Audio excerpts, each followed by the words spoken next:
Welcome to Lesson 1-6. This lesson is about absolute value and distance. Your assignment on this one is like all the others. Read 1-6, take notes about it, and then do the CTR and ATM. When you're done with that, bring it on by to me. Get your mastery quiz so you can check that off and be ready to move on. Okay, a couple of things you need to know is what is absolute value and what is the origin. This is a math. I want to look that up as we go through it. But absolute value, I think, is pretty simple from a concept standpoint. The absolute value of a number is how far that number is from zero. Let me repeat that. The absolute value of a number is how far that number is from zero. So it doesn't matter whether it's positive or negative. Distance is always a positive number. There's no negative distance. So we get absolute value is the number's distance from zero. There's a little bit of discussion here on page 43.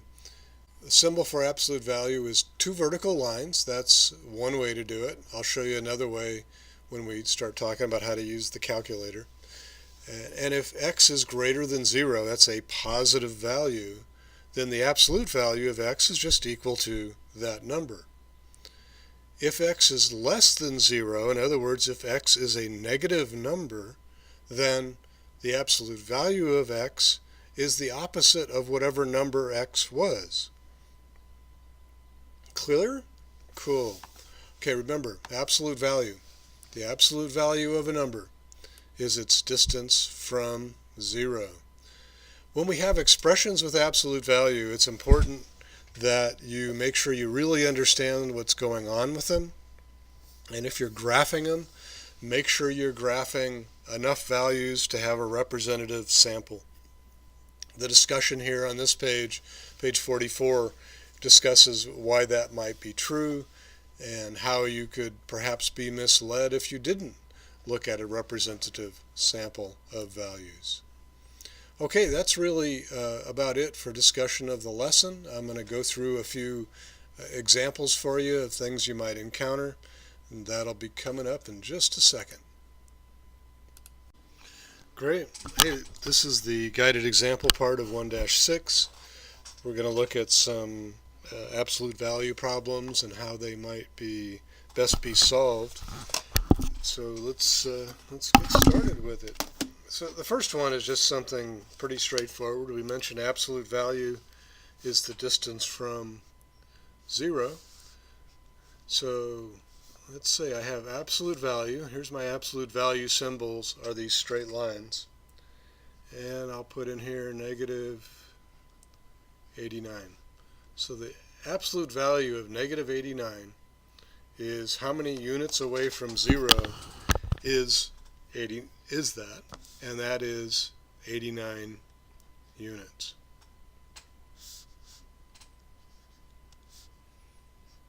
Absolute value symbols. Absolute value of 27, well 27 is 27 units away from 0, so its absolute value is 27. Now, absolute value symbols are grouping symbols. We went through GEMDAS, so you know about grouping symbols. So these are like parentheses. You do whatever is in the grouping symbols first, and then you move out of them. This change from negative 89 to 89 occurs when we remove the grouping symbols.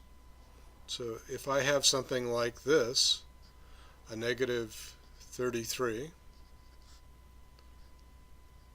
plus 13, and I want the absolute value of that, this is a multiple step problem.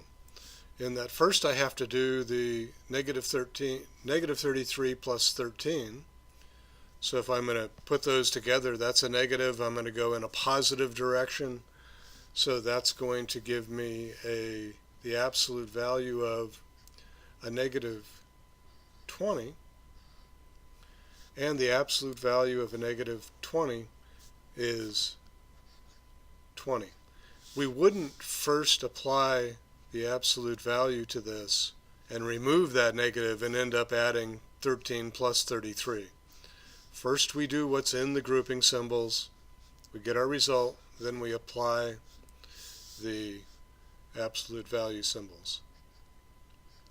Another thing you might see with something like this is something like a absolute value of, let's say, a -4 minus the absolute value of, we'll just say 5. We'll keep it easy.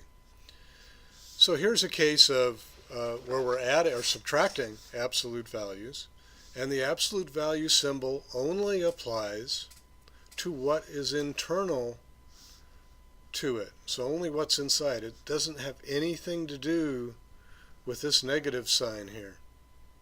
That just stays the same. So we apply there's nothing to do in here. There's no order of operations, so we simply apply the absolute value. So -4 becomes 4. This stays the same. Absolute value of 5 is 5, and we get 4 minus 5 equals -1 is our result.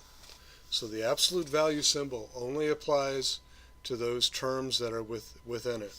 Now there's another way we might write this, and this is what you're going to see when you're using your calculator, and that is ABS, and then in parentheses, -9. What this means is the absolute value of what's in the parentheses, -9, and that would be, of course, 9 away from 0, 9 units away from 0. And that would be how you do that. So that's a basic quick tutorial on absolute value, how it's going to be applied. You might want to look at trying how you might graph some terms with that in it. I'm going to move into another screen and show you how to do absolute value on your graphing calculator. Okay, we're back into 1-6. We're into the calculate part of things, how the calculator can be used to find absolute value. I mentioned previously that in the calculator it uses ABS to indicate absolute value, and I'll show you how we can get to that. Let's go to the calculate screen, and we're in there now. And from there we want to look at how do we get to various commands. There's a book symbol here on the right side of your calculator. It's red now on my screen, your screen. Take a look at it. There's a lot of different things in here. You can look up a lot of different functions within it, but right now we're only interested in absolute value. And it has up here ABS and then open parentheses. That's what we want. So I'm going to click that, and I'm going to put in some value. So let's, for interest, create a negative number. So -335. And then I need to close the parentheses. Close parentheses, and I want to know what that value is. This is going to operate on this. When I apply absolute value, it's going to determine how far from 0.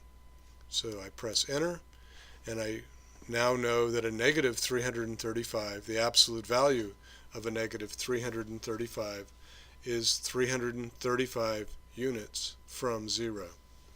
So in that case we use the little book, or what's called the catalog for the Inspire. This is a great thing to know about, because if you want to look up a function, this gives you a place to do it. I could just click a key, click S, it takes me into the S functions. If I want to get to a mean, I click M, I get there.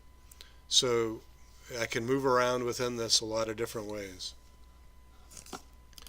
Let's back out of it. We're going to look at a different way to do absolute value, and this is a little bit more direct in that I mentioned it was ABS, so I'm going to type in ABS for absolute value. I'm going to open parentheses. I'm going to put in some number, and we'll make it negative because that way we can see what's happened. So -25, close parentheses, press enter, and it shows me the absolute value of a -25 is 25. So within the calculator we have two ways to go about doing this. One through the catalog, one by just simply entering the specific command. We could string some things together. The absolute value of some number, let's say it's 35, and we can subtract from that the absolute value of something else. So let's say this is 25 minus 175.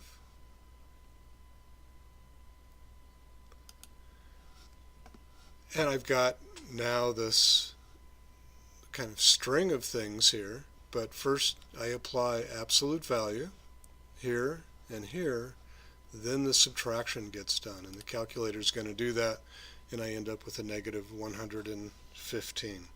So that's absolute value on the calculator. You can use it to graph some functions. So if you want to go in, create a function under menu, at home we'll go to graph. We could go into our functions and we could do the absolute value of, let's just say x plus 5, close parentheses, press enter. We've got a graph, so we can graph it, we can get a look at what it looks like. This graphing function is a great way to check your work to see whether something you did worked out. Good luck with this. If you have any questions, please bring them to class. Be happy to talk to you about it. If you need some help with the graphing calculator, again, bring your questions to class. We can go through it, try to figure out how best to get you going with it. Take care.